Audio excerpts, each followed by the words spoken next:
So Andrew mentioned me a couple times. Again, my name is Tony. I'm currently CEO of No4 Medical Systems. Before that, I worked about 17 years with a company called Closure Medical, which was acquired by Johnson & Johnson. We made medical devices out of super glues, and they were to replace sutures in many instances.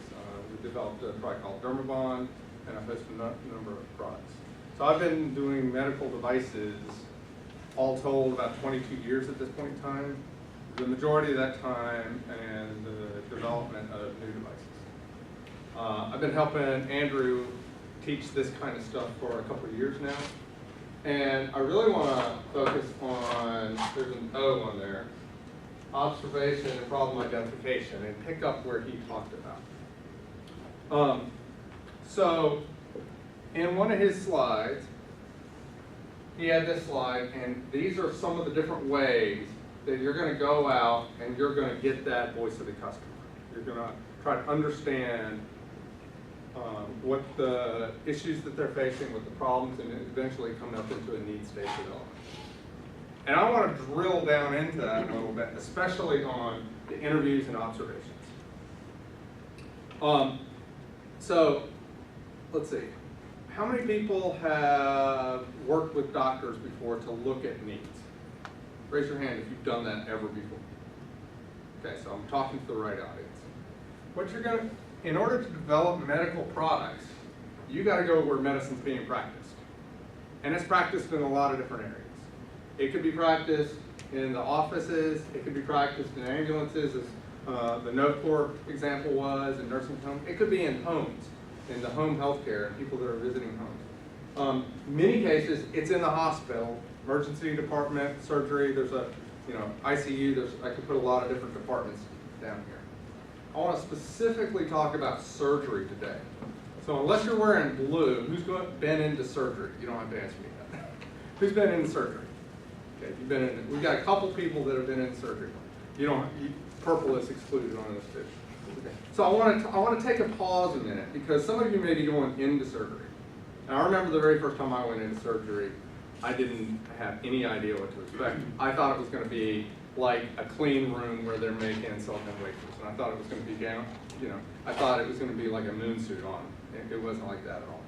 So I want to talk about going into surgery specifically if you have that case, because there's a couple things that you just need to know. And then we'll get back to the observations. So typical surgery, you're going to have 4 to 5 people. I think the lowest number I've ever seen was 4 in a room. The most I've seen is about 10. Does that about sound in the range that you've seen? +1. Yeah, +1. So you're going to have the surgeon, and then you're going to have probably a resident who's training.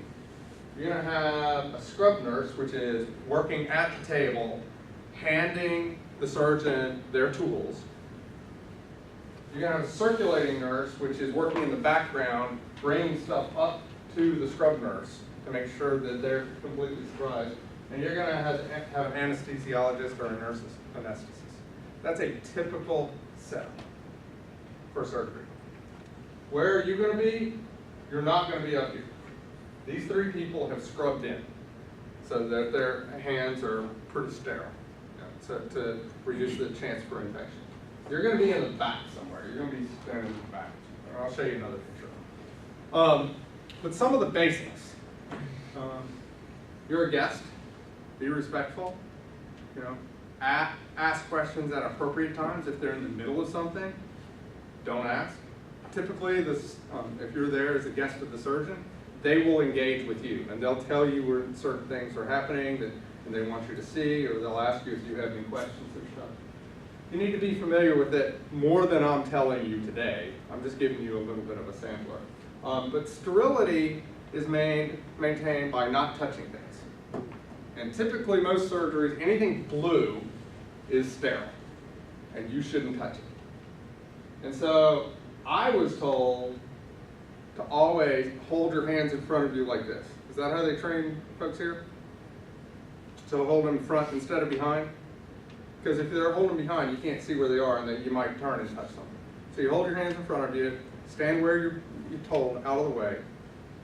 And, most importantly, if you're feeling woozy, and it happens, you need to sit down or leave, feel better. I say this, I have passed out in an OR. Luckily, it was a good friend of mine, and I was sitting against the wall because I knew I started feeling bad, and I just had a thing with needles. It was a very simple surgery that day. It was an umbilical hernia. They didn't even put the patient under. They were just using a local anesthetic, and it was that needle, putting it in there.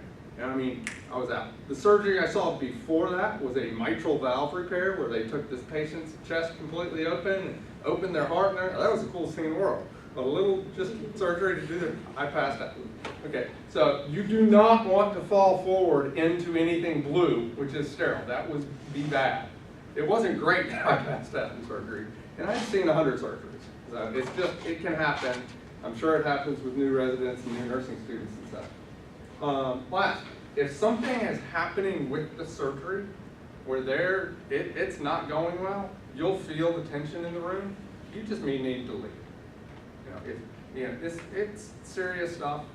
A lot of times in surgery, if you go into surgery, they'll have music in the background, they're playing, but at the critical point in the surgery, especially if it's a delicate surgery, things will get quiet, it'll get a little tense, and then after that's done, it'll go back to the normal kind of thing again.